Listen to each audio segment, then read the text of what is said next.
Повеќе од половина година како беше отворена предистрагата за рекет, обвинетите конечно ќе седнат во судските клупи, иако во јавноста се појавија сомнежи дека во овој случај покрај Боки 13, Кати Ценева и Зоран Милевски има и други вмешани меѓу кои функционираат власта, утре во кривичен како обвинети ќе се појават само овие тројца. Во шутка остана само Јовановски, а Киче и Цјанева беа пуштени во домашен притвор. Денеска од апелација, таква мерка побари прво обвинетиот, но тој сепак првото рочиште ќе го дочека од шутка. Од апелациониот суд велат дека одлуката нема да биде соопштена во текот на денешниот ден. Од висшето јавно обвинителство пак дадоа негативно мислење за ваквото барање. Рекет не е единствениот случај во кој е вмешан Јовановски, тој е осомничен из измами во невладината меѓународен сојуз, каде што покрај него таква улога има и претеничката на СДСМ Фросина Ременски.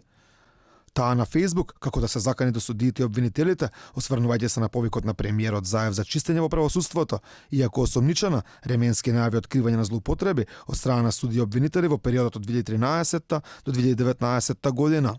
Во име на овој повик ќе дадам активен придонес со јавно објавување на сите поднесоци ставени во фиока, подпишани со моје име и презиме и откриени злоупотреби, и ќе барам одговорност независно кој ќе биде допрен со чистење на прашината, ако чистењето е искрен подвиг. И тоа во име на паролата дека законот мора да важи за сите, парола во која се помалку веруваат и граѓаните и тие што спроведуваат правда.